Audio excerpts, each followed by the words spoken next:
This is a meeting of the Cohasset Select Board. This is Tuesday, February 13th, 7:02 p.m. This meeting will be conducted virtually in light of the storm we thought we were going to have. We will do all votes to the extent we're taking any by roll call because it's a virtual format.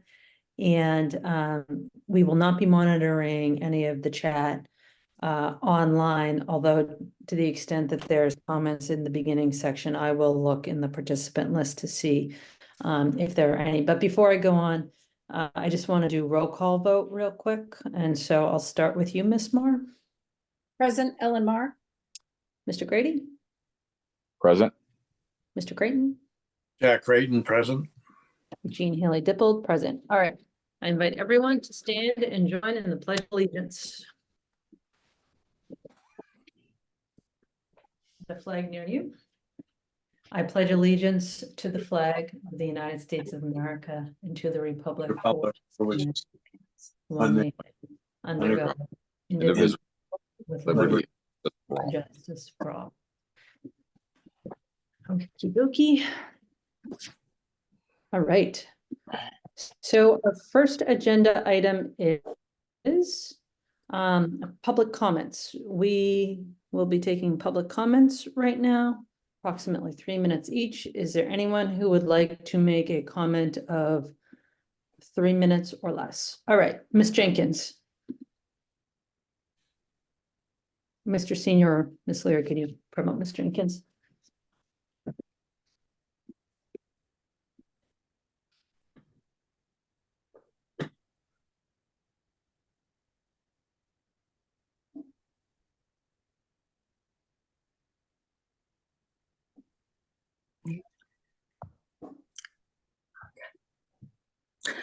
Good evening. I've been watching your meetings for the last several weeks, and I did notice that there seemed to be a misconception that you drew when you were discussing the town meeting from 6 years ago about what the residents really were looking for.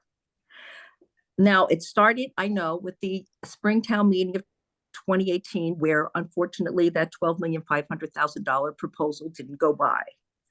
Then in the fall town meeting of December 2018, there was an article passed for $20,000 for professional services for the design and bidding for the roof repairs at Town Hall. That passed unanimously. And then that went into the next year, the April 2019 town meeting in Article 7. That article had 26 items. When we originally received our town warrants, the article about the town roof said pending town meeting vote. But when it came to the motion on town meeting floor, that said it was withdrawn. That is why there was an advisory board member who made a motion to amend it to at least get the building painted for $99,000. And that passed unanimously at that town meeting because the people have been clamoring to have some maintenance done on the building. Since that time, nothing has been done. We've seen 6 years of the roof deteriorating further. And today, on a windy day, if you happen to be going by, you have to be ducking from shingles falling off. I don't even know how the town can even get any insurance for the building with the roof that's been in that condition for the last 6 years. Then there's also, other, we know the inside issues, and there's also the outside issues. You have the brick walkway that's been heaving unbearably. I've talked to several people in Town Hall about it, and they said, "What do you mean?" And I said, don't you see it? And they said, "No, we walk out the back door. We never look at it." These are just issues that people have been wondering about. Why do we let our building just go to rack and ruin from lack of maintenance? We have plenty of money for these things, and they're just not being done. Thank you. Thank you, Ms. Jenkins, and thank you for staying within the 3 minutes. I appreciate that. Thank you. Have a good night. Mm-hmm. Okay. So I don't see anyone else, so let's move on to the public comment policy. We are down one select board member, Mr. Plex, who deals in storm emergency power outages issues, so unfortunately he's unable to attend right now.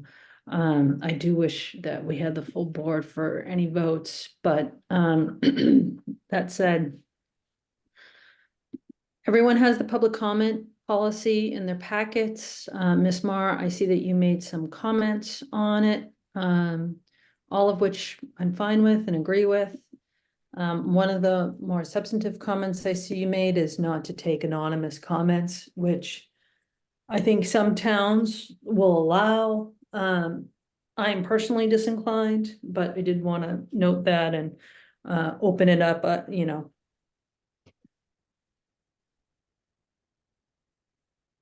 I'll just leave it at that. Does anyone have anything they want to say about the policy or any discussion? I believe that we should not take anonymous comments. I think that's Great. they have no place. If you can't identify yourself, and then you should not speak. It also keeps people from out of town, people who lived here 10, 20 years ago, from commenting. So I agree. Okay. Is there any further discussion that we would like to have, or is there anyone wanting to make a motion? To the extent that everyone agrees that there should be no comments, I would suggest that the motion would be to accept the policy that is in the packet, but strike out the current section 9, which is relates to anonymous comments. I'll make a motion to approve the Cohasset Select Board public comment policy with amendments as in the packet, deleting bullet point number 9 regarding anonymous comments. Second. Okay. We have a motion and a second. Is there any discussion folks would like to have before we do a roll call vote? Okay. I'm just going to go and how people appear on my screen. So Ms. Mar, Ellen Mar, aye. Mr. Grady, Aye. Mr. Creighton, Jack Creighton, aye. Jean Haley Dippold, aye. Motion passes. Okay, thank you all. And you know, this is a new policy for us, so if we find we need tweaks, we can certainly do that along the way. For whatever reason, and go from there. So, Madam Chair, may I request that maybe Tracy, can you just refine what was in the packet, taking out the strike throughs and taking out point 9? We should post probably on our webpage. I think that's a great idea. Usually we do have the select board policies on our webpage. Yeah. Okay. All right.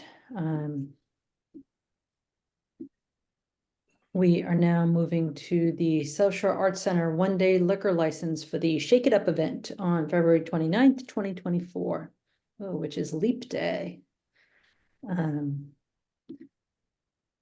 Do we have anyone? Is there anyone here in the audience from the South Shore Arts Center that would like to comment on this? I don't see anyone. Okay. Are there any questions the board has? I'd make a motion to approve. Okay. Is there a second? Second, All right, we have a motion and a second. Any discussion? No? All right. I'll go the same order. Ms. Mar, Ellen Mar, aye. Mr. Grady, Aye.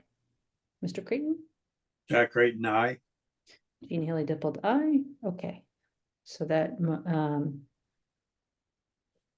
request unanimously passes. We now have an appointment for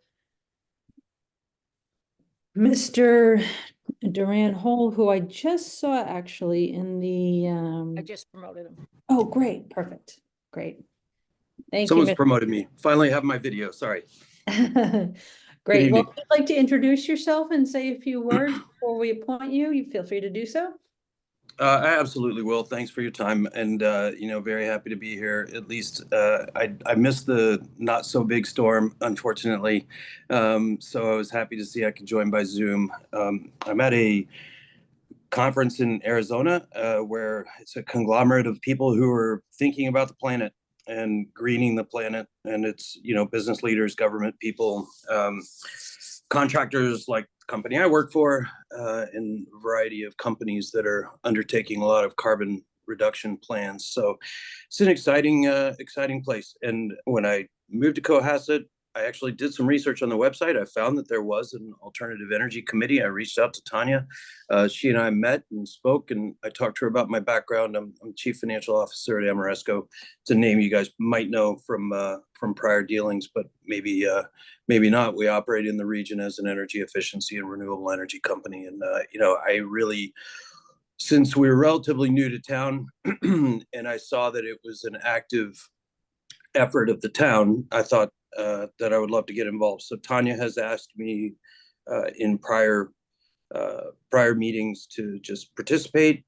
I've listened in, and we had a slot, I guess, open up. Tanya asked if I would like to take the associate member slot, and I'm thrilled to be able to do so and actually keep trying to help out. We have a lot of exciting things ahead of us, I'm sure, as you all know. So very happy to be here, and thanks for this consideration.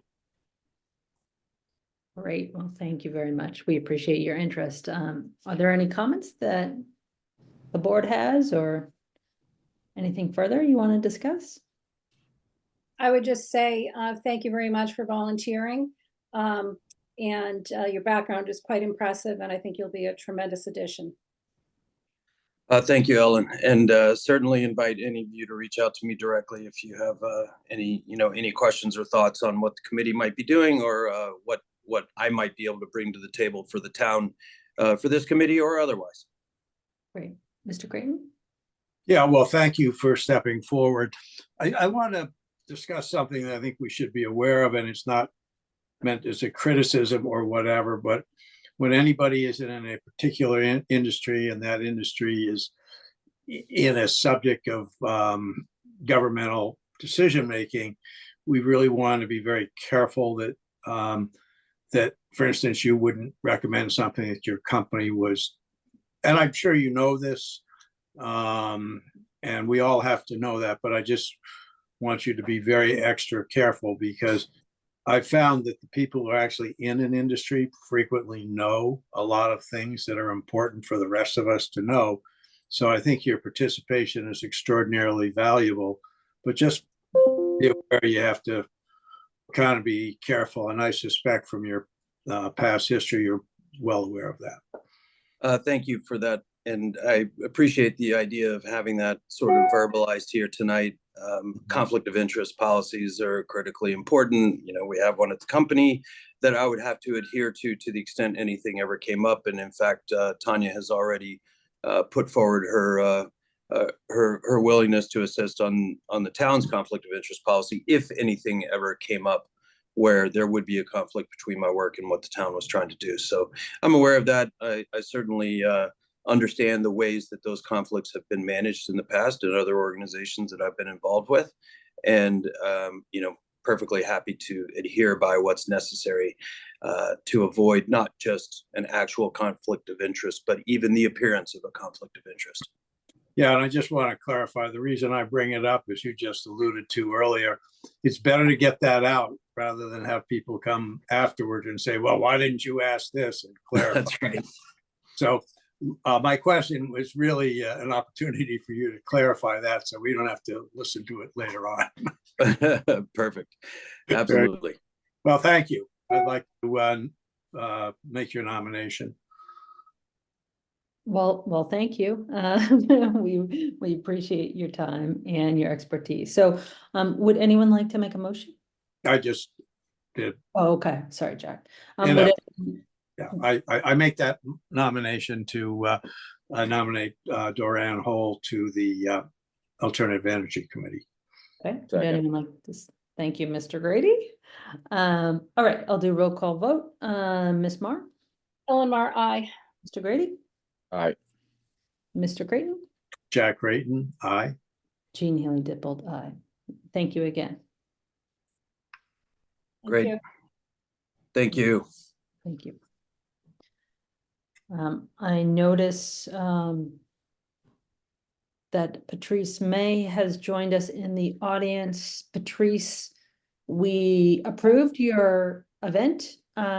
If you would like to come back on though and say a word about it, you're welcome to. Otherwise, you can enjoy your night. We were a little ahead of schedule, so if you're listening and you want to raise your hand and say anything. Okay, great. Can we promote Patrice?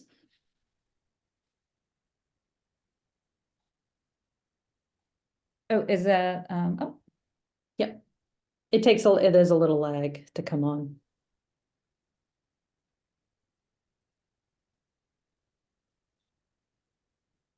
hi, good evening. How are you? Hello.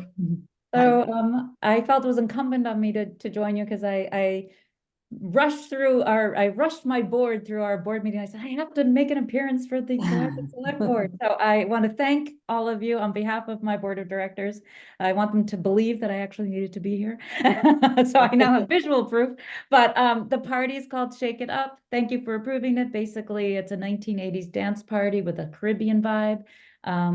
Would love if people could attend, but I'm thrilled that that we can bring it to Cohasset and that you have approved our request. So that's about it. I thought it was gonna be some leap day theme because it's It's on. a leap, well, it's on leap day because Yes. I mean, how can you avoid doing that if there's an opportunity, right? So you're Yeah. leaping back to the 80s. Oh, I see. I was thinking it was a That's the leap forward leap. day. We're doing backwards. Okay. Leaping back to the 80s and Okay. leaping around the Bancroft Gallery to 80s music. It's gonna be a great time. Okay. Sounds great. Well, good luck. Thank you very much. Have a great evening, everyone. Thank Take you. care. Bye. All right, we are a little bit ahead of schedule. Why don't we start on, actually, let's do, if people don't mind, let's do approval of minutes. We'll switch that with select board goals. Just because select board goals is scheduled for 7:30. Is there anything that folks want to say about the minutes that were in our packet? I had a few ministerial changes, but nothing big. So the December 12th minutes, we had looked to approve them on January 16th and Jack had added his comment. And so those are now complete for approval. Mhm. The minutes of January 16th in the packet, it doesn't have the time. I did send that on to Maria, so the published minutes will have where it's highlighted in yellow in the packet. Those details have been sent on to Maria, and the published minutes will reflect that. And that's it. So we can approve them one by one, or we can approve them as a group with the amendments as I just articulated. I suggest we do it all at once. Okay. Okay. Oh, sorry. Yes, Paul. I just said agreed. I agree with Jack. Let's just approve them. Okay, Okay, so Madam Chair, if I can make a motion. please do. Okay, I'd like to make a motion to approve the select board minutes of December 12th, January 16th, January 23rd, January 30th, and February 5th. Second, All right, we'll do roll call vote. Ms. Mar, Ellen Mar, aye. Mr. Grady, aye. Mr. Creighton, Jack Creighton, aye. Jean Haley Dippled, aye. Thank you, Ellen, for keeping us on top of all of these. Appreciate it. Okay. Why don't we skip to the town manager update, Chris, if you don't mind? I'm gonna try to rocket through this meeting tonight, if at all possible. Okay. Maybe some of what you may update actually may feed into some of the town hall conversation later in terms of personnel. Yes, I think it will. So I will, you want me to stretch out the whole 8 minutes or you want me to just condense it to 2 so you can do your select board comments too? 2. Okay, all right, I'll do it. Two. Here we No. go. 3 personnel updates for you. First, as I think I have referenced, Megan James has been promoted to become the new HR Director and Community Services Coordinator. She took her role on yesterday. She's already jumped in with both feet. Megan's been with the town as librarian for 5 years. She's also on the Personnel Committee in Norwell, which is where she lives. And she has a certificate from Suffolk Municipal Finance, and she's working on another one in Municipal Human Resources. She's been involved in union negotiations, obviously staff management, so she's going to be a great addition. Succeeding her at the library is Bronwyn Nelson. Bronwyn's been with the library for 17 years. She and her husband are longtime constant residents, raised their kids here. And she just completed her master's in public administration about a year and change ago. That is really, I think, a great fit. So she was vetted through the library trustees and the staff, and I met with her the other day and really had a great comment. Tracy's raising her hand, so I don't know. Do you need me? Am I missing something? Tracy. Okay. Did I misstate something? You did not. No, I don't know what happened. Sorry. Oh, okay. And then the part that I think and she's gonna be excited. So next time in the library, stop in and say hello. So Bronwyn has become the official librarian, again effective this week. And next week, we're excited to announce that Kevin Perry will be joining us as our communications and community engagement specialist. Kevin is a graduate of Fitchburg State, where he did has a degree in communications. He's from Hull. He did a lot of work in marketing and sports communications with a hockey team, a little like a feeder hockey team down in North Attleboro, and also worked for a couple of websites doing writing. Very engaging. I think you'll all be very impressed that he's early career, but again, very energized. He went through our we did a meet with the last final candidates, and they all do a video, a press release, and a flyer. They had to come up, knock up a flyer, and he did a great job. And so we're very excited. So we'll be introducing him. He'll be starting next Tuesday, right after the holiday. So we're very excited to have him on board. So we'll be able to jump in with both feet with him. So those are my 3 personal updates. And we're still looking for people who have CDLs. If anyone has a CDL or wants to earn one, we actually have a program where we will pay for your CDL as long as you commit to staying with us for 3 years. Please send them over to the Public Works Department. That's my update. Okay, so Kevin is starting on Tuesday. Yes. After President's Day. Okay. Yep. Okay. Is there anything else, Chris? I'm keeping it to 2 minutes like Paul requested. All right, well, it's 7:26, so why don't we move into the select board goals unless folks want to do comments? We're making good time, so I want to continue on with this. So we'll start with the town hall, public forum, survey, and public engagement. Here, I think this sort of feeds into the second item of town hall long-term options. I think a part of what will probably be incumbent on the select board is to figure out what we want to present to the public in terms of the various options that we perceive may be out there. And I think it's probably a good time now, as we start to gear up for town meeting season, to figure out, is there additional information we think we need to consider whether something is an option we want to present?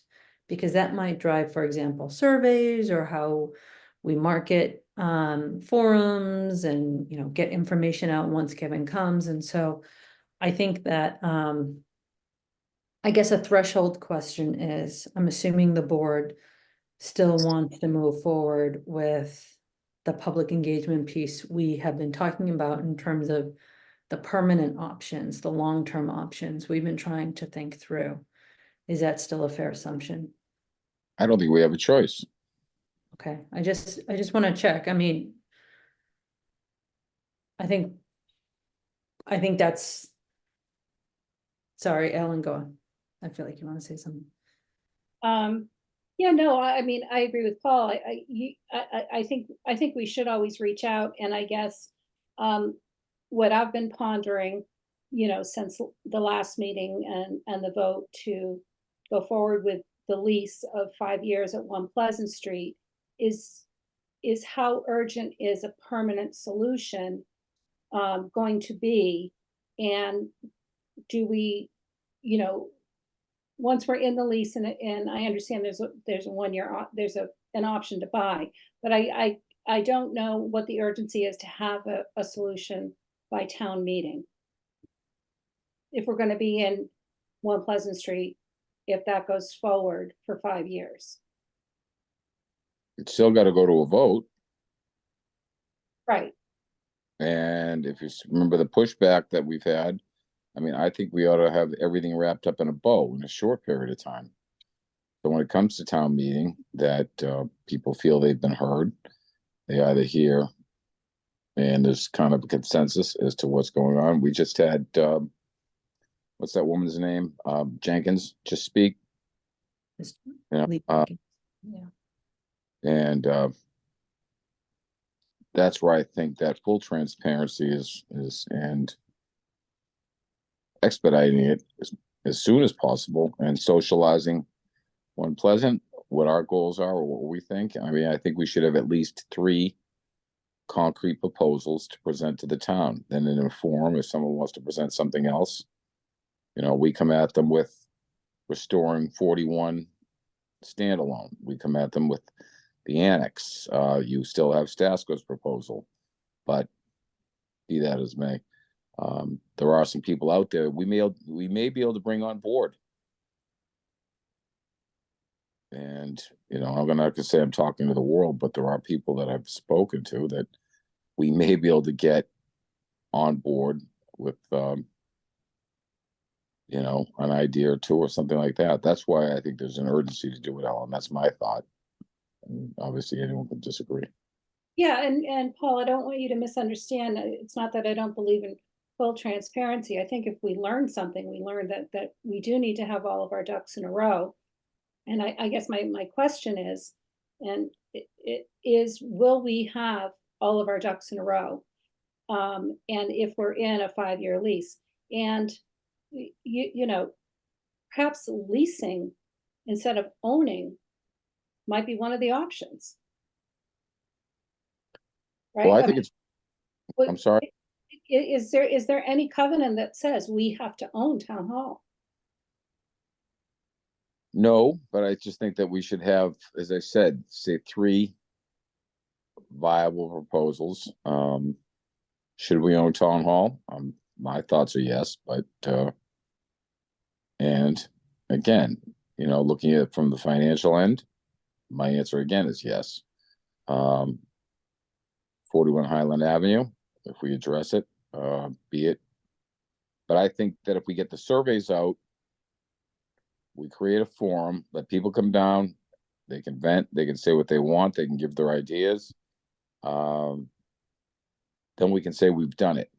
And then we have our presentation and listened, and we might hear something that's completely off the wall that we all agree with. We never know. Well, I agree, we should have our forums and our surveys, and we should get as much public input. I guess I'm just looking at timing. That's it. And I'm just raising the question. It's not, No, I'm not taking a position on it. I'm just raising the question.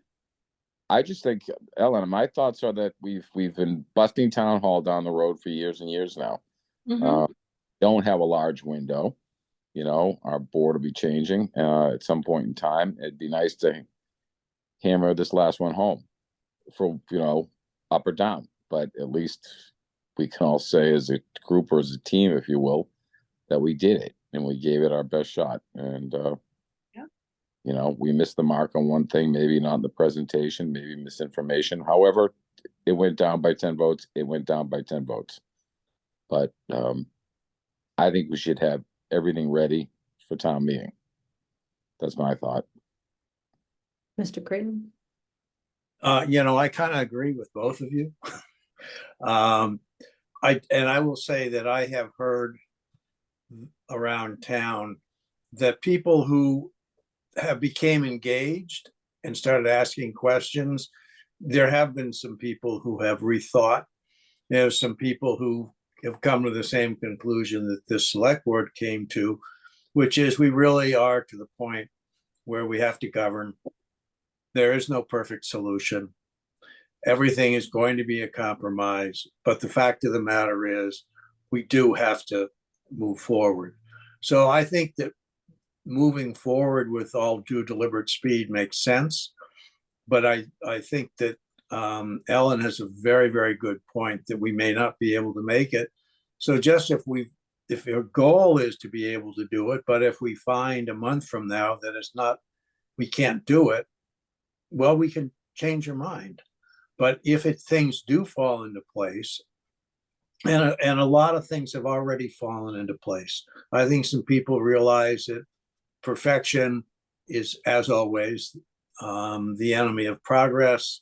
And people are also, as more knowledge gets out, and this debate has been very healthy for the town, all kinds of debates, and a lot of people who have not spoken but have listened, who privately said, we see what you mean. We understand why the select board is doing what they're doing or not doing what they're doing. So I think it's been very healthy. I think we should proceed, but I think we should keep a healthy respect that if we proceed and we find out, yeah, it's just really not going to work, we retrench. I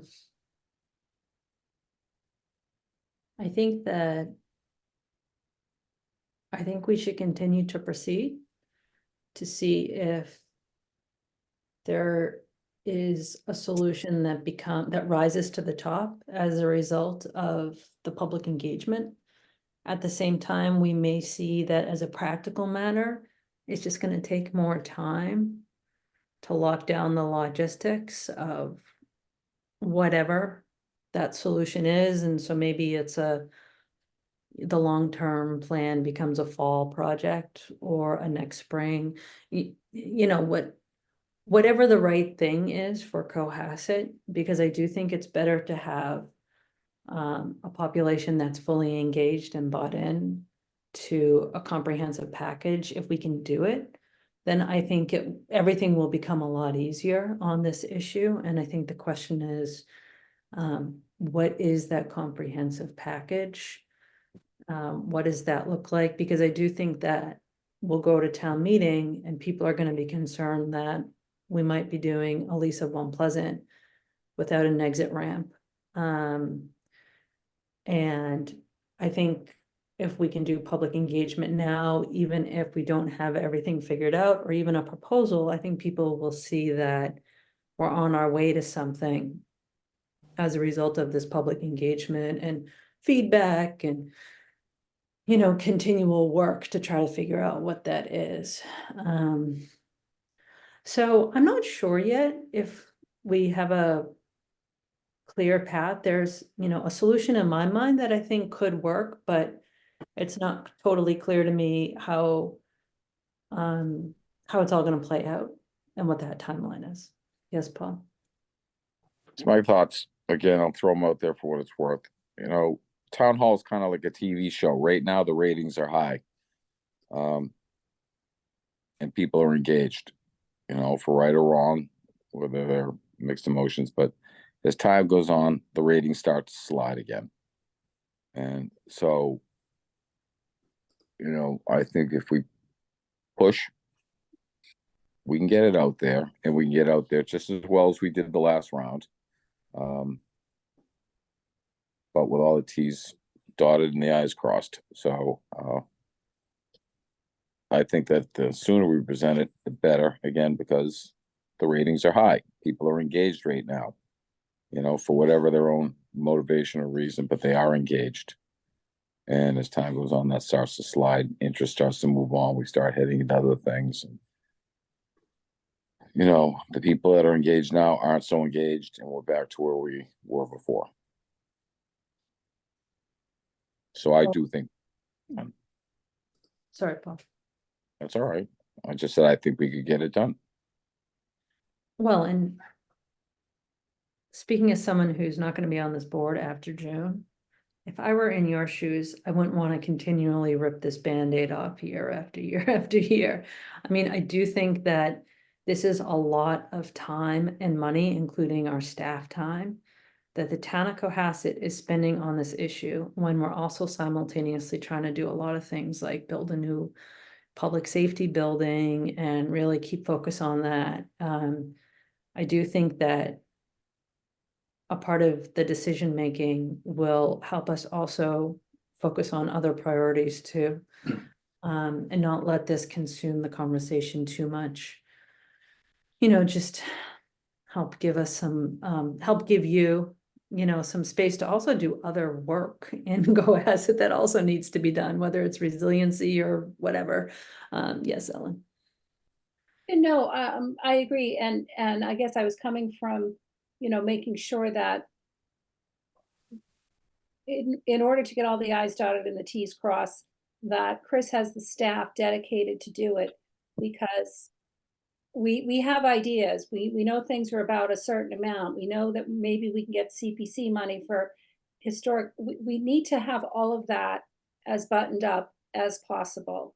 And Chris, we kind of need a plan from you of how you and your staff are going to attack 135 King Street, Town Hall permanent solution, One Pleasant Street move-in, all of these issues. We need to have it. You need to be able to have a strategy and a plan, and you need to be able to raise your hand and say, we can do this, but not this. We can get this done, but not that done. We can get, a 30,000-foot view done of Town Hall, if we're going to focus on 135 King Street.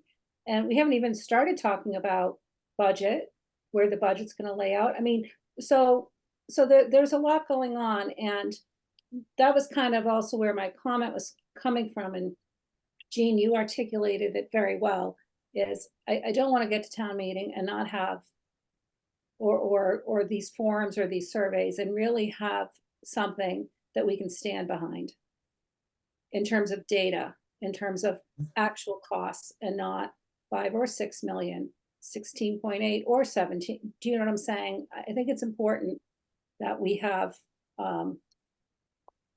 it as buttoned up as possible. I agree. But I also would point out, nothing ever gets done without a deadline. Let's set a deadline and get it done. Yes, Paul. I got a question now. I don't know if anybody saw that post on 143. I'm interested in is how our town staff feels about it. Do they want, are they comfortable? They want to move it. They want to get, to whatever degree they can get involved because they're going to have to, be it a move or something like that. And I'd be interested to know, if the board's going to back them. Do they want to work within that time frame, or Chris, can they work within that time frame that we're trying to, or me personally, maybe, I don't know, I'm not speaking for anybody else, is trying to lay out so we can get this behind us, get our town employees into a place where they should be, and move 41 Highland Avenue to where that ought to be. And then we can move on to other things. Jean, you did put it right. We have some other fish to fry. So that'd probably be for Chris. I'm sorry, you're looking for some input from me right now? Yes, I'm looking for input from. So we are actively working on the One Pleasant Street piece right now, right? We met last week, we met this week, and meeting this week about both moving people, by the way, also 41 Highland today, right? So about getting those fire separation work done, moving people out of the second floor into the first floor, temporarily locating my office, figuring out how the logistics of that would work. At the same time, looking for backup space in case there's some kind of an emergency that requires us to do that. So we're doing all of those things right now. And we have been engaging staff, and Michelle's welcome to join me in this conversation if she'd like. But we've been engaging staff on this since last year. We had staff meetings about One Pleasant. We actually had department heads walk through One Pleasant. So it's not an unfamiliar place. I mean, we actually went through it. We looked at the layout. So we really did a lot of engagement in the fall in preparation for that. And of course, that kind of halted. So we're kind of picking up from there. So we've already come a really long way in that sense. Now, I'm not going to tell you there isn't some degree of just, generalized, what's happening next because of just what's happened. And so that said, the board gave a very definitive answer, which was really helpful. And now I think people understand where we're going. Now, from a timing sense, there's still that, right? So it's not going to happen tomorrow. It's going to still be some period of time. And Michelle's actively working and meeting with the owner of One Pleasant this week to get us further along on that pace. And we're working on, and by the way, we are working on the budget. I was on the phone with the school committee chair, I was texting with the school committee chair over the weekend and on the phone with him yesterday. And I've also been working with our folks internally. So, there's always lots of things going on at the same time. There is a bandwidth challenge. So one of the things is that if town hall is going to be a significant part of the conversation, which it sounds like it really does have to be, we can't do that and plan the police station the next couple of months. I think so that may have to just be pushed back a little bit. We got to do the closing. We got to get the closing done, but we may have to delay a little bit. It's not going to push it back radically. It may have to wait a couple of months to really deep dive into the police and fire station deep planning. And then we have the rec stuff. Like that's very time sensitive. We need to get that work done. So that stuff has to get out to bid. Because we also are in the process of training up another purchasing person, which will help take some of the burden. Now that we have an HR person, and Michelle's not trying to wear multiple hats as I was too with it. So that's helping. So we have a little more bandwidth. And again, the clearer the direction we get, the easier it is to come back and say, here's the plan. So now that we have a communications person, I'm excited to engage him. And I think the town hall and some of these public forums are great. One of the things that I know that Gene circulated to all of you was a draft questionnaire. If you all folks have comments on that, I mean, if that's going to be the format of how we start, that's very, very helpful to start. And then we could, maybe get that to that or something very close to it, depending on what the board members input on that is, out sooner rather than later, which will help, focus a community forum. And we can then lay out some of the different options at that point. Though I do think it's going to be an evolving conversation, but depending on what, I do know is the third, right? There's a community group out there looking, it's just citizens, right? It's not official, looking at what might be able to be done with the not-for-profits in town about 41. I'm talking about the storage structure, the preservation of that piece particular. So there's definitely a lot. So there's a lot going on. So to answer your question again, Paul, staff's engaged, we're good. We're planning. I think people are excited about this. And with an understanding that this is not a guarantee, this is an interim step. It's a positive interim step. That's an interim step. And once the town makes its final decisions on the long term, we'll plug right into them. Well, that was gonna go to my second question. How's the morale? I think it's pretty good. We've actually had some people just have, we've had some just individual challenges with people because that's life. Like people have little bumps in the road in their own lives. And I think right around that, I have another retirement. I didn't announce that yet, but we have another retirement that's been announced to me that we'll announce shortly. And we're already planning on how to backfill that these things happen too. That said, we have a really energized team. We had a group in the office the other day, we still laugh. We had a little pizza gathering last week, 2 weeks ago now, for the greeters that we had that we've kind of temporarily furloughed because of everything that's going on in the building. I think we've done a lot, Paul, to engage in that. In fact, we met in my staff meeting yesterday to talk about the employee barbecue we do, and maybe having some kind of a pop-up event in April for everybody. And we already were looking ahead to the fall for the employee recognition. So we are doing those kinds of things regularly. I think it's it's pretty good. With an understanding that there's still concern because there is availability in this. I think the board's vote last week was definitive and helpful. It really was. And I prefer when I look people in the face, and they talk to me, I take that much more directly than random comments on social media. So I'm pretty comfortable that, and people know that if there's concerns and issues, there's a whole pipeline.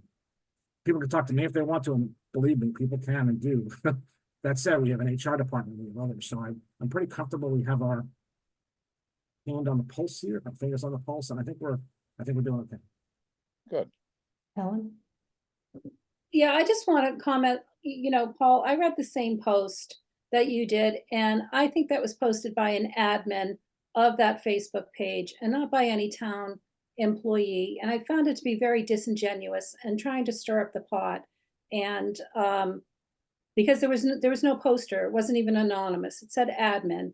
And I don't want the public to think that, because there were some pretty unsavory comments, I don't want our staff to feel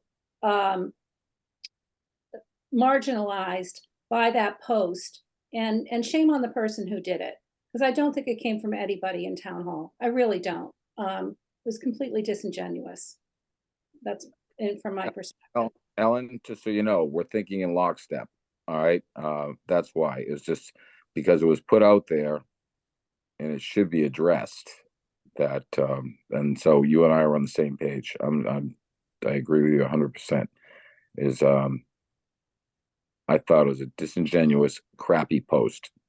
Yep. But that's why I wanted to visit Chris and just talk about the morale of the staff. And it's good to hear that they're engaged and that they've got a place to go to talk and stuff like that. Because no one needed that post. Correct. Most of all our town employees, because they got some crappy responses back, for right or wrong.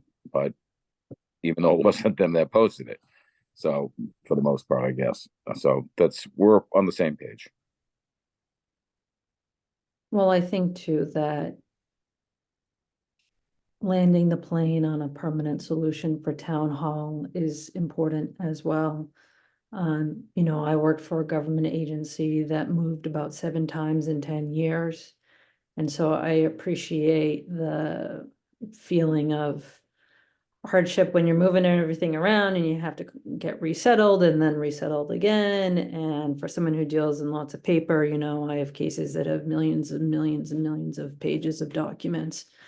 A lot of them are electronic, but a lot get printed. It's not easy when you're dealing with high volume government work, and you're trying to keep everything straight because you're also building the plane while you're flying it. So I completely understand why moves are stressful, inherently stressful, including when you're in a customer facing job.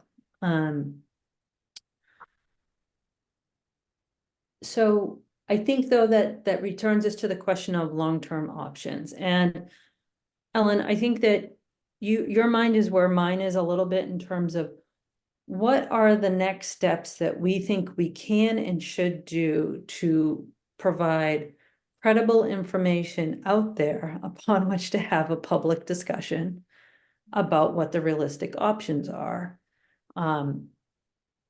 Should we, for example, so let me back up. We know we have one option out there, which is repair the town hall as is. We have an estimate, just an estimate of 16.8 million. To get an actual price on that, I think we would need to, and this is your cue, Chris or Michelle, I don't know if we would need to put an RFP out for the repair work to get a bid back in, which we know will risk have a bid coming in a lot higher, like what happened in the April 2023 town hall ATM vote, because if we don't have the money in hand, we know that can drive up the bid price, which is problematic for us. And so I'm bringing up just that example alone in terms of the option to illustrate that it is a little bit of chicken and egg trying to get refinement on the price, because it's harder to get a lower cost if we don't have the town support and money behind the option. Did I say something to that, Gene? Sure. Then I think we should do it and get it. and then we present that to the public, that this is exactly what you just said. This is our best guess, our best estimate based on the fact that we don't have the money. It could come in lower by not much, but right now this is what our best estimate is. We have an estimate or a cost of taking down the annex. I also think that the select board should have our own ideas, and we've discussed this, you know, present those three options with the best prices we have available, you know, whatever the options are. Tear down the annex, One Pleasant, socialize One Pleasant, because we'll be there for a period of time. Repairing the historical section, the cost, the 5.6 or whatever, but I think we should come up with a total cost, including siding and windows, so that are not included in that package. And, you know, figure out the best way, CPC, the outside entities. But I think we should have a couple things to present, but I think we should come in on the lead and then let people, you know, they can tweak, they can add, they can subtract, or they can come up with something completely different.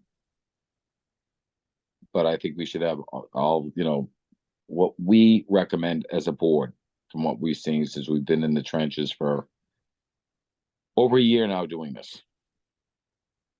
The only problem is doing an RFP takes a lot of staff time.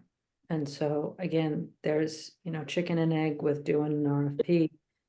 A little bit, you know, do we want to just go out with sort of a test the waters on a survey with a range of various options? And then what do we want as those options? I think this is sort of what we're circling around on, where we have our realistic options right now are, we have an option to purchase One Pleasant, the bottom floor, assuming the condo conversion happens, which is an assumption, at 3.2.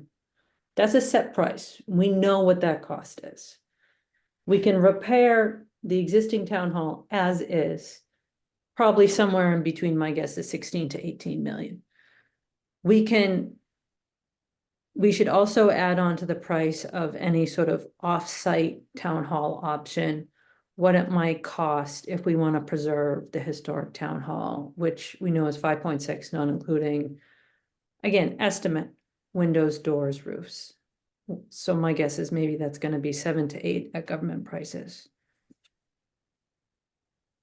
I think there's also an option with the historic town hall that if we partner, as you know, Jack has talked about, with you know, like a historic trust nonprofit sort of deal, where we're not looking at the government spending money, we're probably doing something that's more CPC based, possibly in tandem with that historic trust, which would drop the price for the government, but it would require probably a transfer with restrictions. And then we have the fourth option out there, which is the Stasco proposal that was not a part of any RFP that we put out there in terms of a new building. We haven't put out a new building RFP. In my mind, the Stasco proposal is not something I would put out to the town, because I don't think that is a proposal that is sufficiently credible for a variety of reasons, whether it's zoning or price. And I wouldn't want to lead on Mr. Stasco either by creating that impression, by putting it in a survey. I would need a lot more information before I'm willing to do something like that, given the history of that proposal. I would at least put it out there. And the reason I'm saying that is that it's not permitted. It hasn't been approved. It needs a variance. It needs zoning. It needs a whole bunch of things. So I would at least put it out that it was presented as a proposal, no more, no less. And this is pre any approval. So it's not, there's nothing locked in about it. I wouldn't ignore it, is all I'm saying. Because the people that are pro, or at this point in time are entertaining it, will say we kicked it to the curb. And we're not. Yeah, again, my only concern is that creating the imprimatur of this it's not a buildable lot that they're proposing to build a building on. And they're proposing to build a building and sell it to the government at $1,400 a square foot, which is 4 times the cost of what you would normally build at. It would be the most expensive building in the history of Massachusetts. It'll probably, I understand your point, Paul, but I'm just saying that, like, I don't want our staff to do work on something that's academic either. And so that's a little bit of my concern, or create the impression to the developer that this is something that we're seriously considering. I am a little concerned about that, which is why I wanted to be pretty blunt and straightforward about how I feel about the proposal and its pretty severe failings. then at the very least, we're on the same page as far as how we feel about it, then at the very least, what I'm getting at is get it out there that we're not taking it under consideration at this time for the following reasons. That's it. Not asking staff to do any more, just we get it out as part of the survey, but we are not, as a board, taking it under consideration at this time for the following reasons that you just said. Permitting, zoning, land, unknown cost, everything like that. That's it. I mean, this is the tricky part of a survey, right? That if we put a bunch of options out there, I think people are going to presume some vetting that's occurred. And I think we can put caveats on that. So I just wanted to open it up because we are the government. And so when the government sends something out saying, here's an option, but it actually may not be a real option. That was a little bit of my concern. No, Well, we're I think- not considering it at this point in time. I might also add that one of that was not what I regard as a strong or even complete proposal. There was no real actual pricing that they're going to hold themselves to. I think if you put it out if you said to Stasco, look, you want to put something out that you can guarantee a certain building at a certain price, and you'll guarantee that you'll get your zoning and you get all that. If you can do that, because we don't control zoning on the select board, it's what the zoning is in the zoning board of appeals, and the environmental issues and all of that, and stormwater and blasting and all that. So when I look at that, just professionally, that's not a real. That's just to kind of throw it out there. If he wants to go down there and really price that out and give us a guaranteed price, well, maybe we'd look at it, but we don't have that. And until we have that, it's not a credible proposal. I agree. So let's just let him know, not a credible proposal. Yeah. And then the ball's in his court. And I have a sneaking suspicion that when he realizes that what we're going to be looking for in performance guarantees, and they're not just corporate guarantees of a made up corporation, they're going to be real guarantees. I'm not sure it's going to generate a lot of interest, but who knows? I'm just saying, be transparent about it. This is why we're not I gonna sit agree. Yeah. back, hit the nail right in the head. That's all I'm saying, Gene. Mhm. Don't want the town to put out anything on, or the staff to work any harder than they already are. We don't have a credible proposal. We don't waste your time on it. Yeah. If he comes up with a credible proposal, and you can just look at some of the conversations we had earlier, what constitutes a credible, and that means real numbers, guaranteed numbers, and I think, but I agree with Paul that we ought to make it very clear that that's not at this point a credible proposal. Well, So- and maybe what we could do is we could do a prelude to the survey that says we've received a bunch of ideas, including, we could flag what the idea, it's really an idea that we received from Mr. Stasko. We received an idea about the senior center. But, just to flag that this was out there. And so if people want to put another option in like, oh, hey, yeah, let's go build a 10,000 square foot building for $14 million, then they can do that.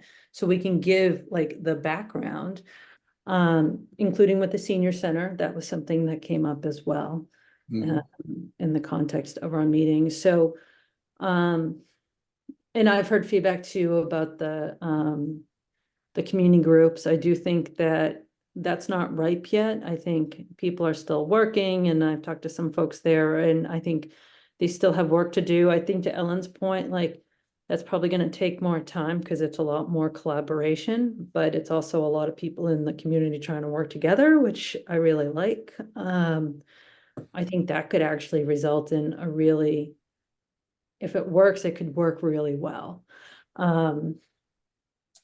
But it's gonna take some time when you have that many people and that many groups. I think trying to work together towards something, and so that's pretty inchoate though, at this point, which is what these sort of nuances are what makes a survey difficult, to be perfectly blunt.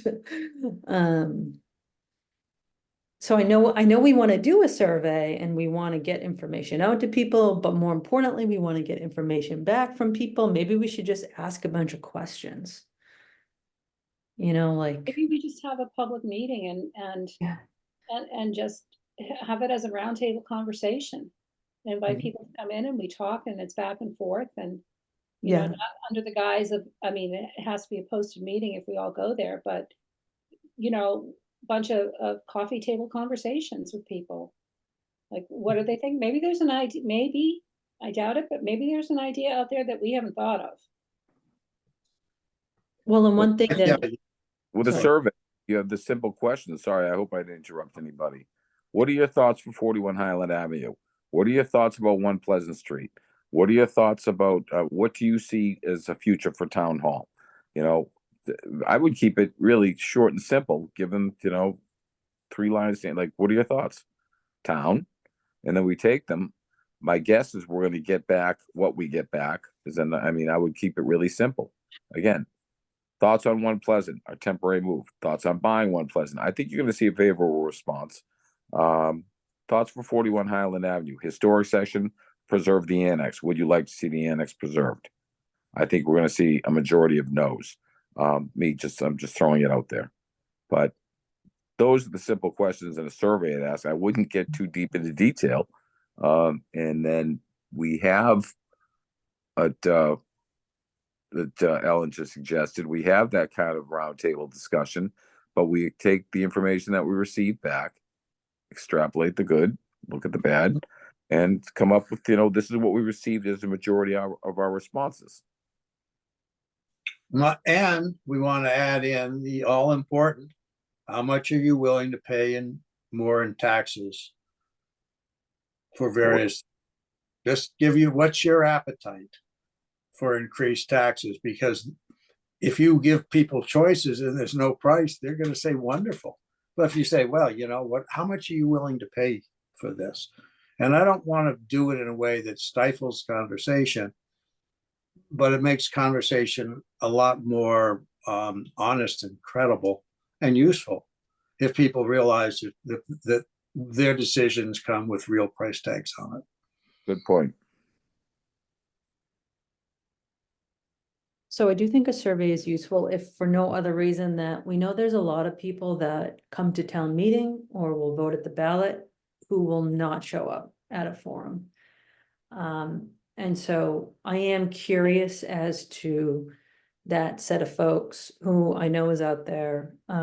We might get 10, 15 people at a forum, but we could easily get hundreds of responses through a survey we send out.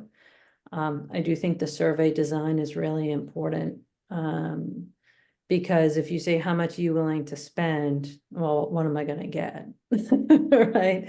I think a part of that, and this is what we're grappling with, right? And so I think that there could be some categories of questions that we have in terms of something like space on the common, like, is it very important for you to have town hall services on the common? If so, are you willing to pay a tax increase of potentially several million in order to ensure that? Right now, we have an estimate of 16 million to restore the existing town hall as is. Because people don't know what they don't know, I think just to give them the current information that we have could at least be helpful to help inform how they answer the question. You know, just to give us some helpful feedback, you know what I mean, at the end of the day, if we are gonna do a survey. And what are the logistics on the survey, Chris? Like, we come up, a Survey Monkey emailed out to the town mailing list, or how does it work? So all of the above. So we use SurveyMonkey. I think we pushed something out through Blackboard Connect through the school system to get people out. We pushed it out through the rec mailing lists that we have. We put it in at the senior center so people can use little tablets to fill it out, or even maybe hand fill it out if they needed to. So we do kind of an all of the above thing, Ellen, and put it out for, I don't know, a week or two intensively. I put it out in the, you know, the weekly update. So it will be as widely distributed as possible. And you folks can post it up on your various Facebook pages. I encourage people to go to the link on the town's website. And then we just put it, we did that with the zoning stuff. I mean, we've done similar things before. We've done it with planning, and we've done it with some environmental stuff. So we can do that. And then that could lead into that could help shape a public forum. And where you get more in-person feedback, and maybe, as you talked about, on like a little roundtable conversations like we've done with MVP. We've done that for the, you know, the master plan. We've done those things before. So, and that might help crystallize options. Thank you. Well, and what you can do too, Ellen, is when you send out a survey, like a Google form, you can ask people to enter in their name, address in Cohasset, and email. And so that way, if, for example, it gets posted on 143, and then, you know, half of 143 are not people from Cohasset, everyone starts filling it out, and we get all this noise, we can sort out the Cohasset people. And, you know, we can probably have some form of notice underneath there that, like, this is a government survey, you're attesting to who you are by filling this out, like, I don't lie. You know, just to, like, again, prevent people from falsely filling it out and having too much noise on there, because we don't want just like spam. That would not be helpful. We're trying to figure out like what people actually really think. Well, is it possible to have a non-electronic format for those residents who are not tech savvy? I think Like, I saw Walk Chris. into town hall and you get a piece of paper and take 5 minutes and fill it out? We can put them at the library, we can put them at elder fairs. Yeah, absolutely. They just modeled on the same thing. And you still have to fill out, you know, who you are. So. And do surveys work best with open-ended questions or yes/no questions? Yes, no, are a lot easier to tabulate. Open-ended, you've got to interpret each one. The answer is it depends, as well as Jack said, right? I mean, the thing is, I don't, in this case, I don't think there are as many definitive answers as you'd like. So you kind of you might want to have some aspects of both. So you can allow people to freelance a little bit, and then we can, that's what happens in the planning stuff, right? People will put down maybe different variations on a theme, and we kind of consolidate them together. And maybe that's what a public conversation would have, a public meeting might have, so, you know, a new idea or something. So I think you'd have both. Because if someone's gonna be handed a 10-page freelance questionnaire, they're not gonna fill it out. Like the long form census, right? And if people want to have the option of like, here are the quick 5 questions I can answer, but I do want to answer in more depth and give them that option. Okay, thank you. Yeah, I think to Jack's point, I think the more we can structure the answers and get structured data, the easier it is to sort and see patterns amidst the data.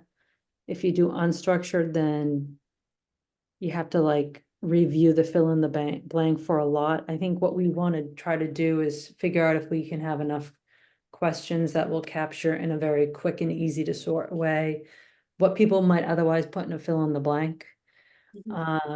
You know, like staying on the common, you know, amount you're willing to pay. You know, people have strong feelings about 1 Pleasant Street. If people have strong feelings about, you know, staying in the existing building. So I think we could try to do that. There is a draft of a survey up there where, again, it was, the beginning part was to try to put some context for people. Let's assume you get it in the mail and you haven't been listening to any of this, which the vast majority of Cohasset probably hasn't. And so we're trying to catch people up very quickly on like what's been going on, and get their feedback. So in terms of going forward, Chris, even though I realize this is not ideal, could you work with our new communication specialist to sort of work with the board to help set up a straw man of a survey? But I do think it would help Chris if the board had some at least initial categories that we should be focused in on in terms of a survey that we think would help us focus where to spend our resources, including our staff resources going forward on these topics as we prepare for town meeting and really try to figure out the issue. And so does anyone have ideas they want to start with in terms of what would you like to know from Cohasset residents in a survey? And I'll take notes too.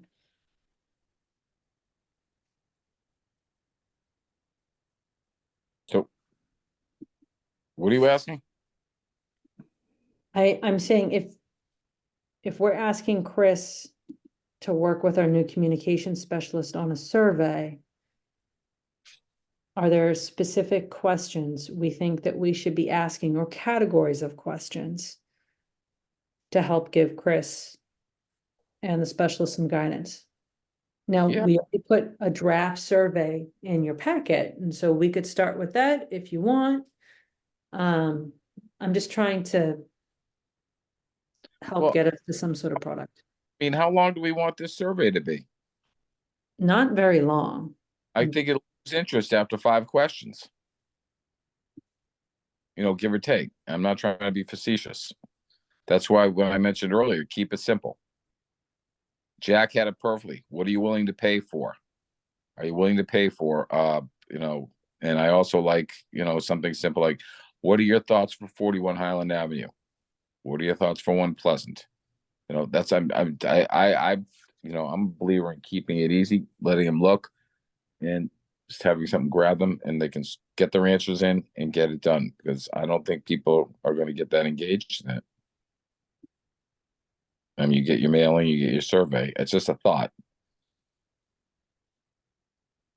Well, what did you think about the survey that was in the packet at item 4E?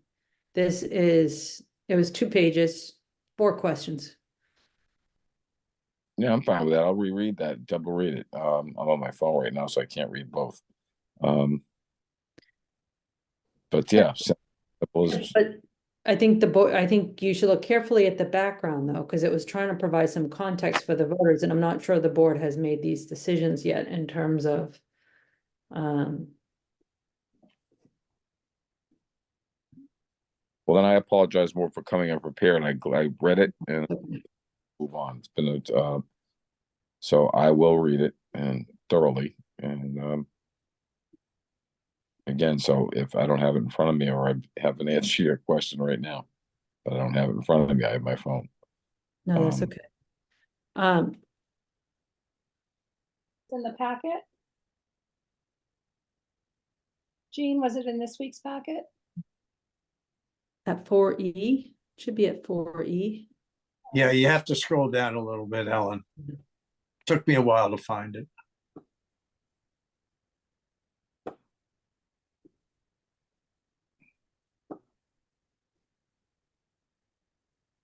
Refuse to connect. Well, I am in the same boat with Paul. I will go back and look at it. I apologize. I didn't see it in the packet. No, that's okay. But I'll look at it and send suggestions on and, keep it simple but I agree with, but what's the unintended consequence of keeping it simple? You don't get everything on the table. And so you have to weigh putting everything on the table in a survey in terms of all of the options, which are not simple. I know that Complex. it was really tricky to find that balance. I So, mean, yeah. no, sorry, Gene, go ahead. I'll follow after you. You know what, Chris, if you want, I can share. If you give me access.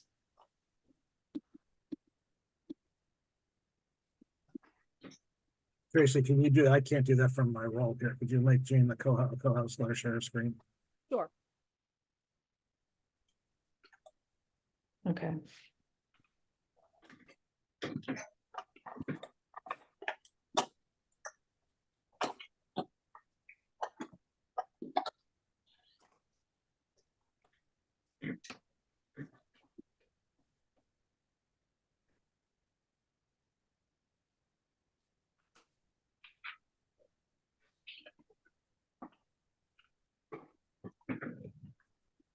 Okay, so I'm going to share my screen of what's in the packet. So this was a little bit of background in terms of, again, just providing some context for folks. I do think that if we're going to do something, we probably should keep it wherever we're comfortable with. We may not be inclined towards one option or another right now. We may just want to keep it neutral, or we may want to flag to people that we're inclined to one and try to get their feedback. I am inclined towards the least expensive option. This just may reflect my frugal upbringing, but I think that providing a little bit of background, and maybe we can make it more succinct, but just to like quickly get people up to speed. And then I think we give them the option of the package, because I think this is what people are going to care about. This was the feedback we've always heard, like, what's the package? Do we, for example, buy the first floor of One Pleasant at 3.2 and move municipal services, transfer the town hall to a local nonprofit to do the historic renovation? That's option one. And there's minimal, if any, tax increase for this package, right? There could be, like, just to give a sense of scale. The second one is we buy the first floor of One Pleasant for 3.2, move municipal services there. We restore the old town hall and demolish the annex as pictured. That's a potential tax increase, right? That's going to be. I can't hear you, Paul. I like your second picture better. I use it twice and then the third picture. Okay, and then the third option that we are looking at, repair the entire town hall as is, which will cost 17 million, over 17 million. Again, just to give people a sense of scale, this will require a tax increase. And so to me, those are sort of the three options we have in front of us, potentially right now. And then ask them, yes, no, maybe. Are you willing to pay a tax increase to maintain municipal services on the town hall, on the town common, town common? Are you willing to consider moving municipal services? So maybe people don't want One Pleasant, but they're willing to move services somewhere else. That would be helpful to know. Are they willing to consider transferring the town hall to a nonprofit? I think that's important to know, because if 90% says heck no, then for people that are out there who are, trying to, go the historic trust route, so to speak, I think that's important feedback to know too, potentially. But again, this is just a straw man. We could do in any direction. I'm just trying to figure out like what would provide the most useful information to us. Gene, I think we should, you mentioned it earlier and I've said it along, I think we should come in with what we feel is probably the best option. As you said, with the least amount of money. I don't know how far, I mean, I know we have a ground game going, but as you said, it takes time as far as the nonprofits and things like that. I mean, we could wait for an awfully long time for that unless we had some sort of deadline. I don't know. And it's a nice option. But I don't know if anyone's stepping up to the plate yet. I know there's going to be groups, committees and stuff like that. You know, is it something we could do if we took it on the land, on the chin, and took down the annex and started repairing Old Town Hall? Again, I'm more concerned with time.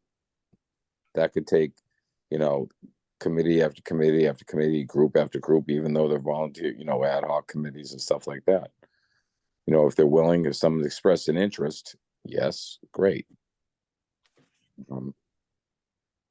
But I think we should come in with our recommendation and lead, you know, but what are your thoughts? And every question you ask there is really good.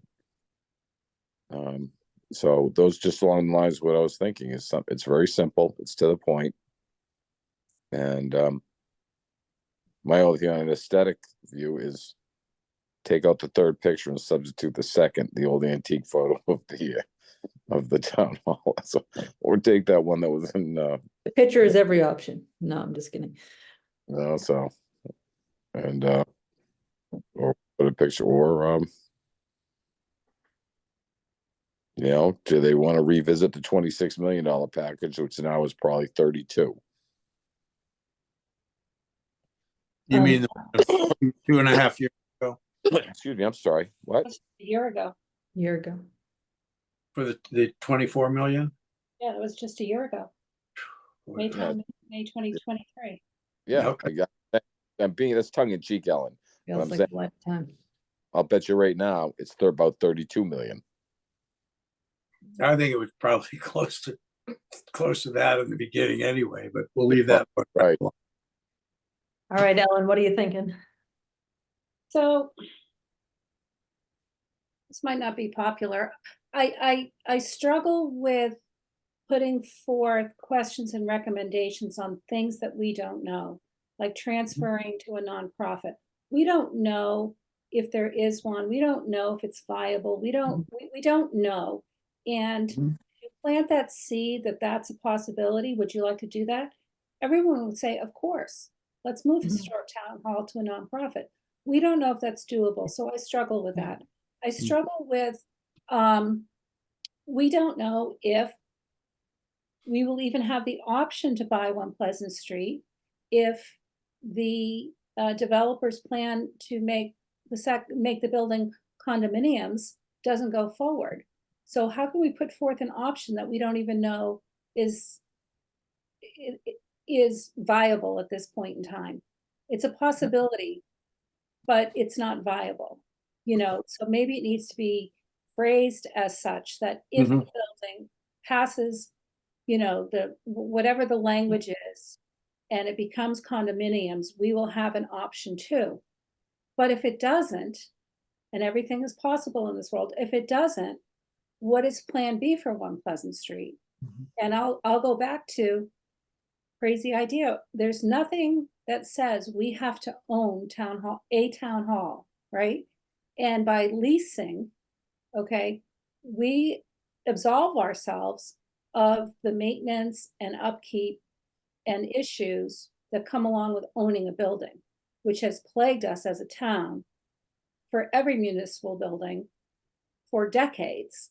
So, and I'm not saying I'm in favor of that. I'm just saying it's yet another option. And where does it say, you know, and then some people would say, well, throwing $200,000, you know, away a year in lease payment is a waste of money. I just think there's arguments for everything and options for everything, and putting forth something in a survey that we don't know is truly a bona fide option concerns me. I absolutely agree. I think we need to modify the language.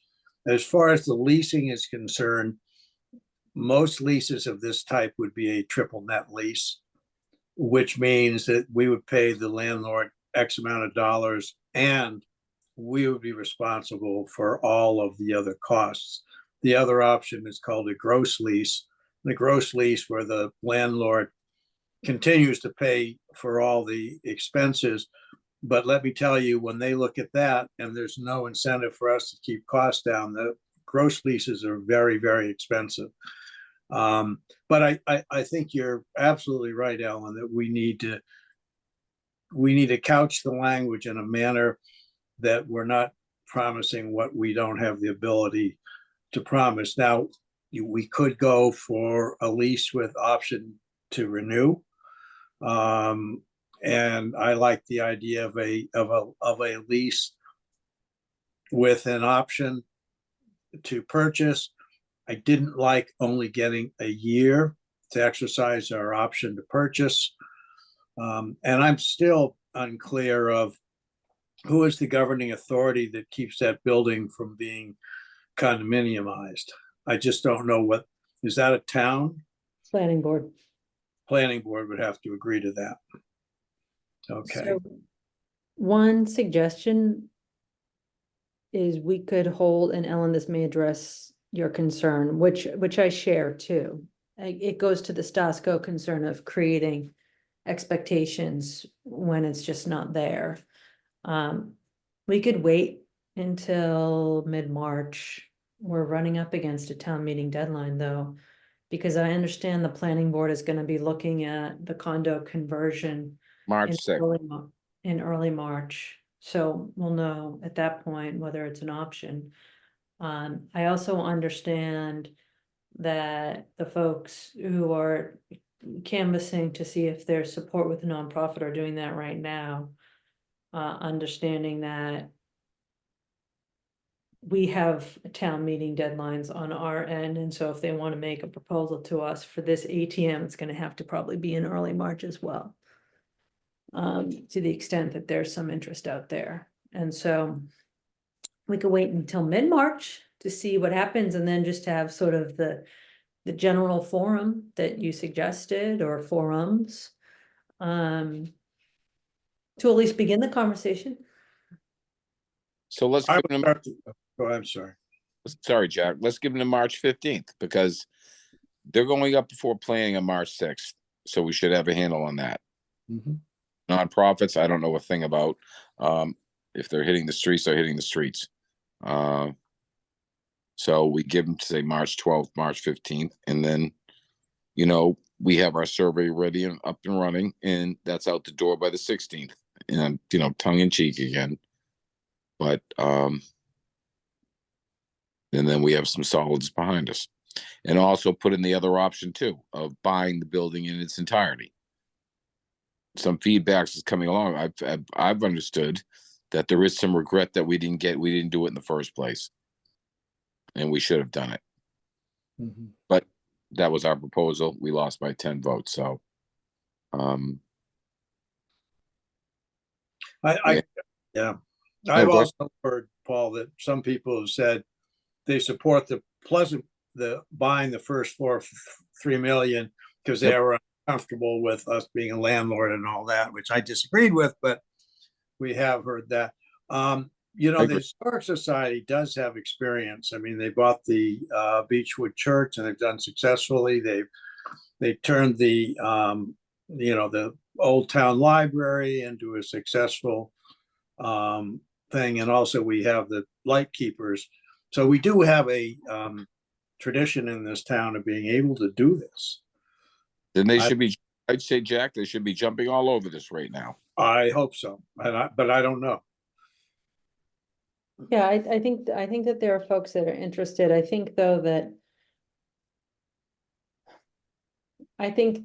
it's good for the residents to try to come up with something from the nonprofit side, at least like do some vetting on their own before the select board, you know, engages with it. They just need time to like socialize and talk to folks and, you know, do the research on their end, I think. That's at least my sense.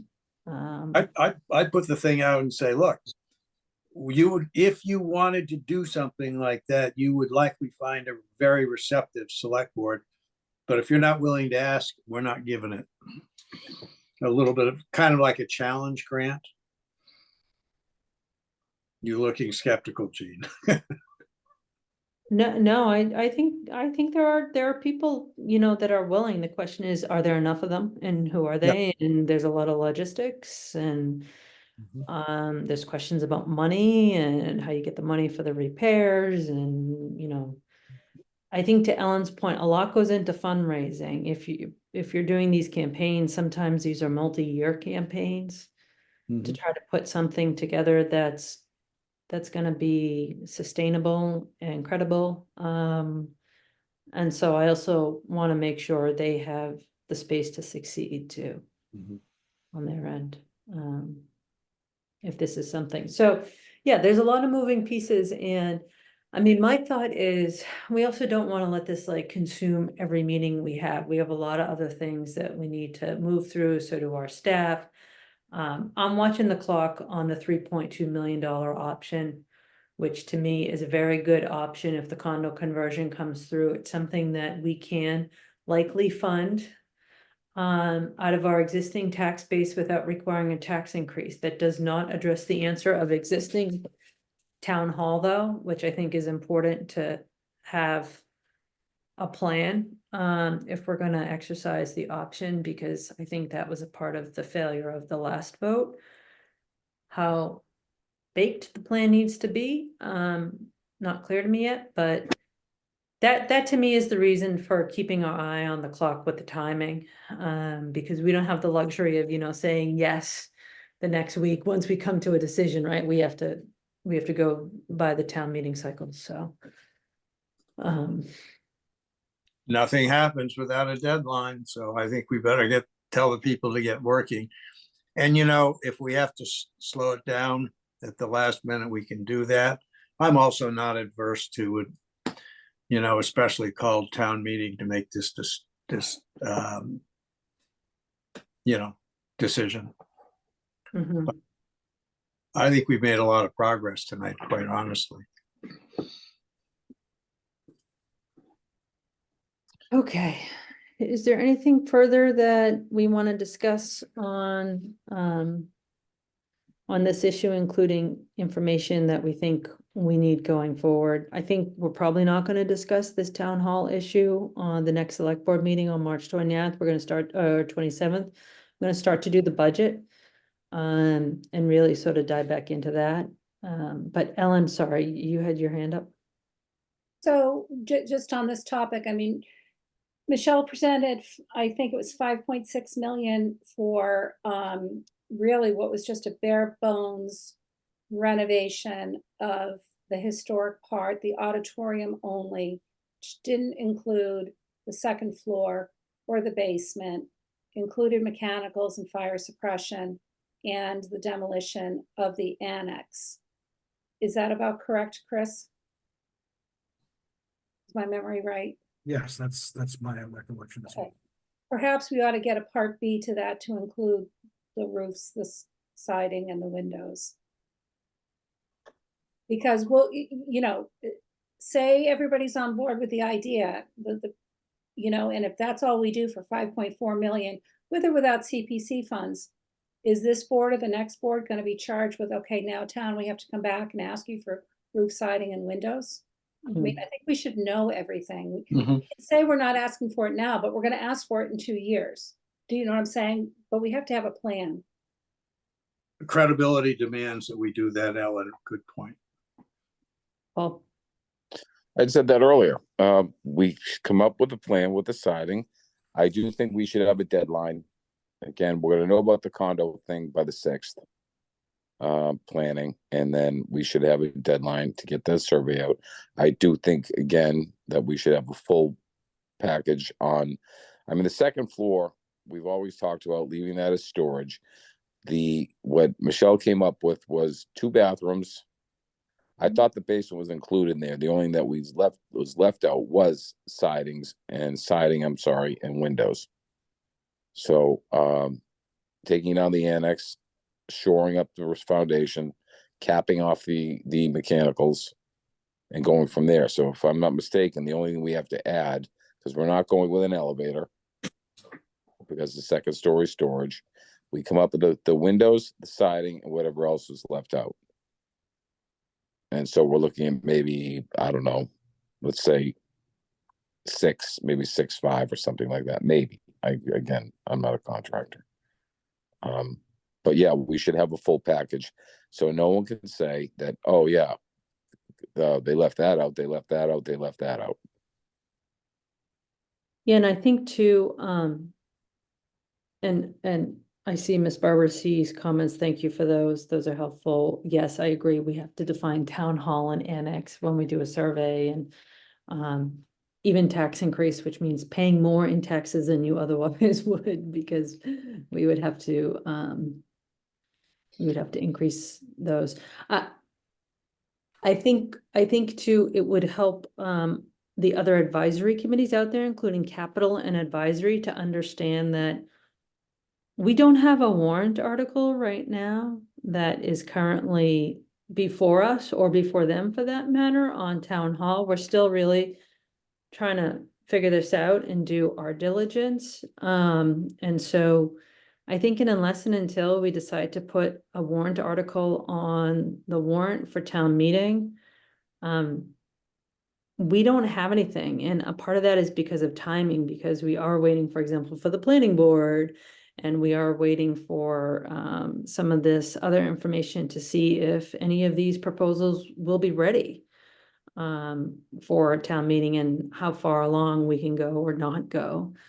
So I know we've been talking a lot about it, and I know it's probably frustrating for those committees to try to do the work on their end, and so I don't want to jam them either. I think that's a part of the calculus, that we can't jam them at the last minute. We probably have to have the warrant articles, reasonably ready to go and make a decision on this by late March, probably no later, because we have to finalize the warrant by late April, if I recall correctly, Chris, from the ATM schedule, which doesn't give a lot of time, but we have been talking a lot about it publicly. But at the same time, I realize, the devil is in the details, and a part of it is we're still waiting to see what the details are and what we can and can't do. And we won't know, for example, whether we have an option to purchase One Pleasant at 3.2 until March 2nd, assuming that meeting on the condo conversion goes forward. So I think that's a part of the challenge that we're facing. I would hate for those committees, though, to be spinning their wheels anticipating all of this, because right now I think it's fair to say the select board hasn't made a decision on anything yet, with the exception of the One Pleasant temporary space RFP.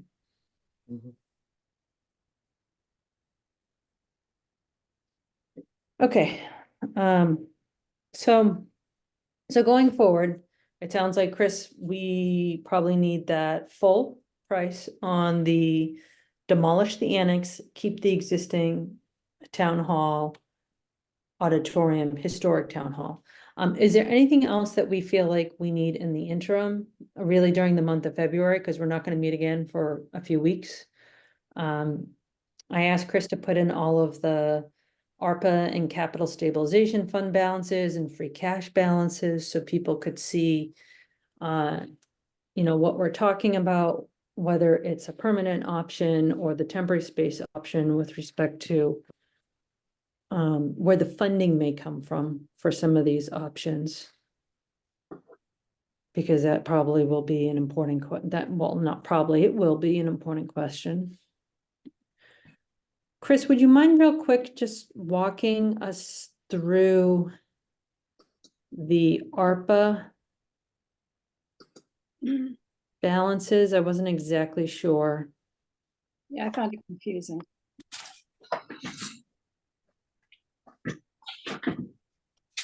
So we're talking about our money? Yes, the non-restricted categories of money, So, i.e. the ones that aren't just for sewer and water. and that's our 895 primarily, 95, okay. the 895, right? So, There was a separate amount, just so you all understand, the money that went to the county.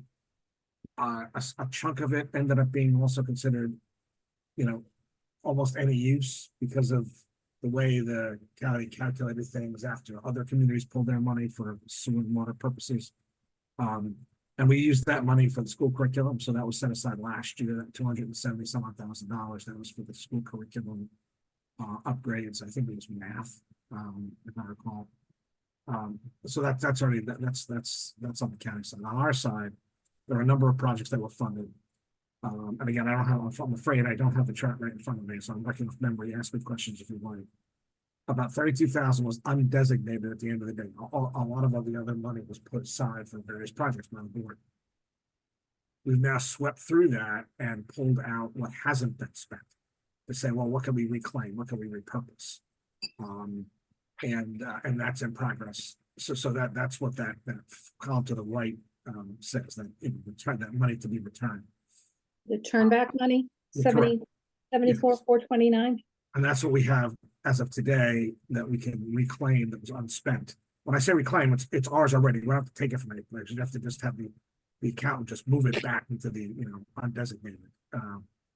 And so that leaves us a little bit more than $100,000 in available ARPA money for really any purpose. Wait, it's more than 100? I might be looking at the wrong Yeah, it's spreadsheet. 32 plus the 74. Okay, And so you add them together, it's 106 or so. And we're still trying to work through a couple of other line items there. I know that we had, the accountant's office looking at that now. There was some confusion with the Osgood security and the school projectors, and so that's being looked at a little more closely. So, So Chris, there's in the column just to the left of the turn back, it says available balance 181.3. that means that's money that's sitting there that's been allocated, and we expect some of that to be spent.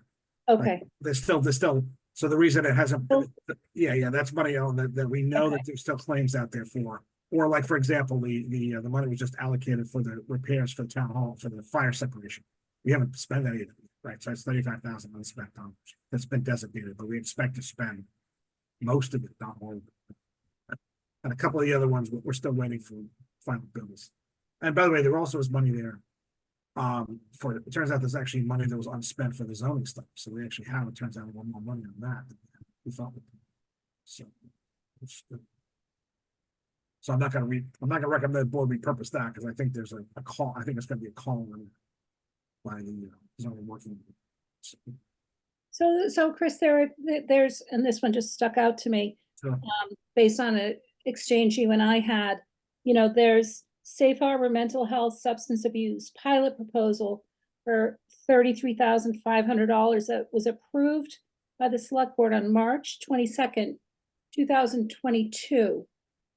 And so it hasn't been spent. You and I talked about the 66,000 from the state from 2022 that hasn't been spent. Is this all part of the bigger plan? It's a different, it's a parallel plan, I guess is the best way to say it, that's, and again, they had some staffing challenges over there as well, so Nicole was out and Yeah. so there is actually a plan. I don't think it's to spend all of it, but we looked at it. So I met with Nicole and her team, or Nicole primarily last week, and they're trying to firm up pricing on some of that. And so there may be some turn back on that too, but I didn't want to pull it back without giving her an opportunity to say, okay, we really have this project, we really want to get it together. She understands there's a clock ticking. So, because I really need to spend this. I really want to have this money all spent by the end of the fiscal year.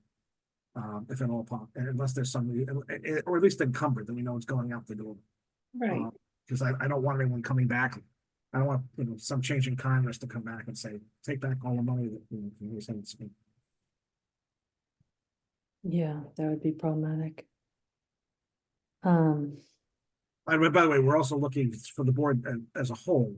We're gonna have Safe Harbor come in March, give you an update on their plan for the opioid settlement money. So there's gonna be an update on all of that coming in March. So we're actually in, we have the Cohasset's ahead of the game on that, just so you all are aware of it. I mean, that's another question, but just because it's come up in this context, you'll be getting a briefing on that. Okay, we'll do that when it's ready.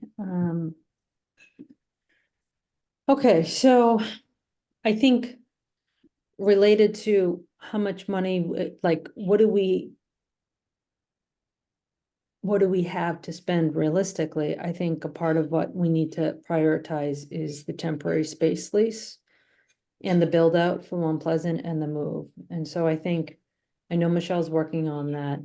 I think having more clarity around what exactly that costs and what that is, that's gonna be potential warrant articles we're gonna need to wrap our arms around, particularly if we don't have sufficient funds, whether through ARPA or other funding sources. And so I think that would be helpful to know too, because it's a zero-sum game at the end of the day. I will telegraph to you that I'm going to recommend the free cash be used for the FY25 lease. So it doesn't affect the budget, and it's just done. So that's gonna be my recommendation. You can ask me to do something different, and that's my where I'm leaning now is my recommendations to be recommend the use of free cash for the FY25. It's like just cleaner, it's easier, it doesn't affect the budget. There'll still be other funds there'll still be available funds for other purposes. So Chris, there's about $945,000 left in free cash. Right. Is that correct? We had 2.451 million and We spent about 1.5, yes. right.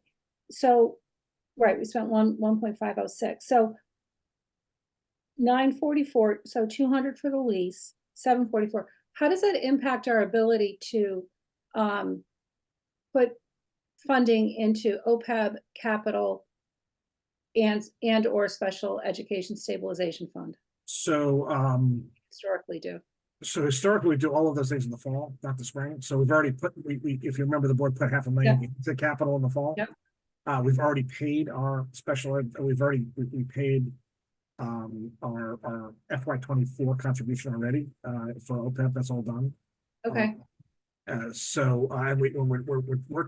planning to work the FY25 contribution is the first part of it into the actual operation, as opposed to using free cash. So it's usually split in two parts. Ellen, there's a part that's budgeted, and then there's a part that we use free cash for. It's typically, it's like 200 some odd thousand used for the budget, and then about 350 that comes out of free cash in the fall. That's how we meet the recommended contribution in the OPEB policy. Okay. Just looking at the capital sheet, we're right around 900,000 with the. Is that correct? I think it's why I thought it was like 1.4. I think we have about 1.4. Yeah, capital stabilization. 1.4, yeah. And it's about, there's 290,000, give or take, in the special ed fund. And by the way, I'll be circling back with all of you more too. I'm working with the schools. They're having a funding challenge right now. They've had a couple of very high impact events. So I'm trying to get my arms around that with them to figure out what we need to maybe do for triage this year, which we will do at town meeting, and then how we prepare for next year. I'm trying to keep that off the operating budget as much as possible because, it's not the spike is not permanent, right? It goes up and then the state should theoretically reimburse 75% in the following year. I mean, it's kind of a lag like veterans, I think. Is that how it works out? The expenses come in and then you get the money the following year. Well, yeah, you spend the money the following year. So I think that they have reversed that and have spent the money in the year, but I'm not sure. But this shortfall in special education, it's been known since November or December. It's about $544,000 right now. I did watch last week. Craig did vote, put a motion forth to put a freeze on spending, which is the first thing you do when you start to see deficits, and it wasn't seconded or moved on. So, which is unfortunate. Not that it can make up $500,000, but, and they project. Huh? I'm sorry, Ellen, to interject, but we got to be super careful with free cash in terms of the town may have high impact events too. And so Right. When we talk next week about the budget, I think we'll give more of an out. We can talk a little bit more about this. The schools have taken. There's actually another fund they can apply to for like it's a high impact short term event, and they've asked for that money from the state as well. That said, the circuit breaker money should catch up at least partially next year, so it won't be the full freight of it. They'll get a reimbursement theoretically for 3/4 of it. So it's kind of like with our veterans. We pay the benefits this year, we get the reimbursement next year. It's so I'm trying to get some clear numbers from their business administrator about what we're looking at. The other thing I'm trying to understand, by the way, and I don't mean to digress on the budget, is you know, how all those kids that are full day kindergarten now fully funded. I didn't see a big spike. I saw a spike, but not a big spike in our chapter 90, chapter 70 money. So I'm trying to understand where that is. So they have to help educate me.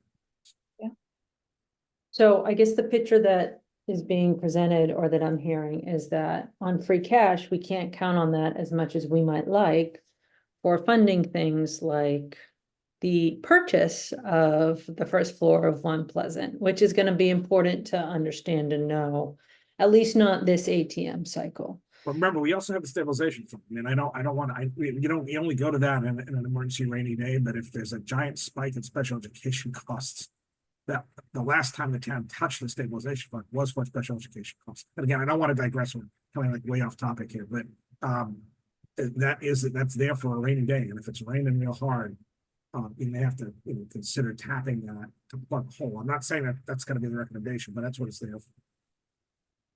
Yes, Paul. Just listening to this conversation, I think that we've got to be very cognizant about what we're giving out to the schools at this point in time because of the stabilization fund.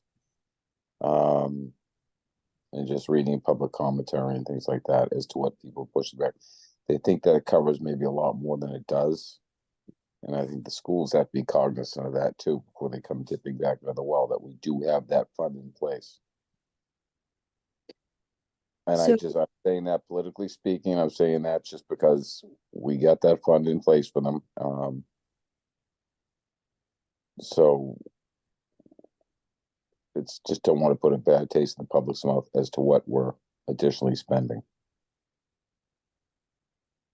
Well, I think, you know, the stabilization fund is for repairs and maintenance.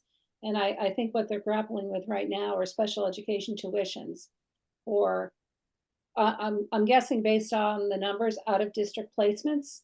And you can't use the school capital stabilization fund for. No. Yeah, I just wanted to clear. I was referring to the general stabilization fund, by the way, the one for the entire town. I'm not talking about the special stabilization. I thought you were talking about the special ed fund, Chris. Yeah, no, I was actually talking about that and the general stabilization. Can I just stop for a second and say, we already have stabilization funds created under this existing statutory mechanism that everyone thought was so novel. It's not. We have a special ed stabilization fund. We have a general stabilization fund. We have a capital stabilization fund. Now we have a school stabilization fund. Now we have a roads and sidewalk fund. Paul, this is directed at you. This is directed at people that should know we have all these funds, and this isn't directed at the general public either, but we do, and we have for a very long time, like decades. So That's what I was getting at, Gene, is we do have those. yeah, no, That's what I was getting at. I wasn't talking about the main fund that we put together this year, but we have to be cognizant about what they're coming at to dip back into the well when we do have those funds in place. So it sounds like we This should means probably have I'm this sure- larger discussion later, like when it's properly posted in terms of an item as to, like, we can go through all this with the budget and all of that. I'm sorry, Chris, I cut you off. I didn't want to get too far afield of the agenda item, that's I all. was gonna say exactly what you were just saying. I was gonna stop myself and say, we probably should wait for this for another day, so. Yeah, but it does, but this is helpful context for what, we need to figure out in terms of the practical realities of what we can and can't fund, including through ATM right now. Okay, so we're gonna all get a better sense of the budget and the capital funding and what's left in various funds and what the pressures are that we have. that we can keep in mind as we think about what town hall options may exist. Including at different price points and what tax increases may or may not be required depending on those different price points. Go from there. Is there anything else? I'm just gonna put it out there once more because time is really gonna fly by once we hit March. In the month of February, that we want to ask town staff to help us prepare on these long-term options for town hall to help advance the discussion and our knowledge as we move into March. Yes, Helen? I would just like, when we talk about the historic part, we got the itemized list for the annex of the repairs. I'd like to have an itemized list because Paul recalled the 2 bathrooms. I didn't recall the 2 bathrooms, and it's hard to have notes on everything. And I think having things documented is going to be very important. Have them dated as well. I absolutely well spoken, because when we're going to ask, especially about the historic preservation, whatever we call it, for Old Town Hall, we want to make sure it's complete and comprehensive. And I think it's important that we do that. People can't make a decision without it. And if people don't know what the answer is, they'll vote no. I think, agree. And I think that one thing that we want to also land the plane on, and maybe we need to talk to the Inspector General, is if we keep talking about like this nonprofit historic trust, whatever non-government solution occurs with town hall. What are the rules of the road with respect to CPC funding if they decide in the future at some point they want to seek CPC funding, whether immediately or later on? I have no idea. Do they have to renovate at prevailing wage? Because that's gonna impact the cost to them potentially of, again, as they're trying to do the calculus.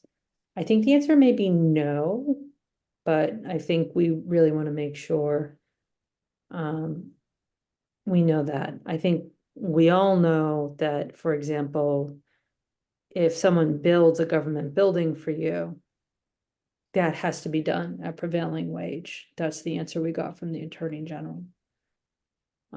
So for example, the status quo proposal, but this is sort of the flip side, that we have a government building that may be transferred, used for community use, not a government use, and seeking CPC funding. I think that would be helpful to understand, because that may be important, an important consideration as to the viability of that option as well.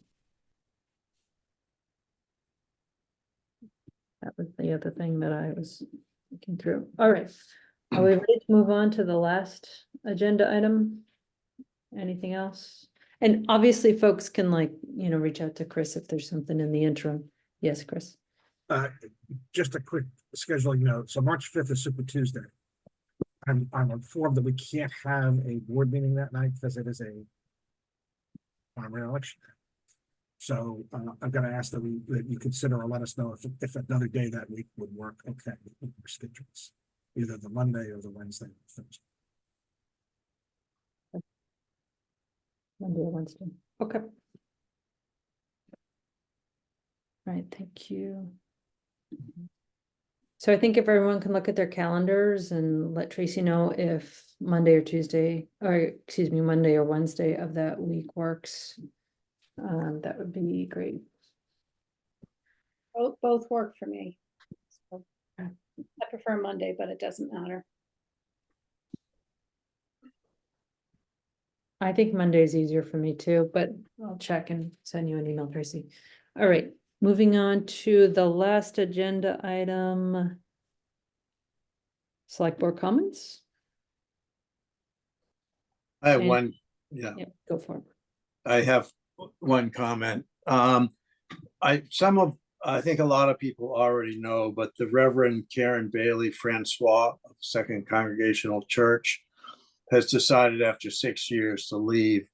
And I think we should remember, well, she has been a tireless participant in town affairs. She's always been, if we needed a reverend, she'd always answer.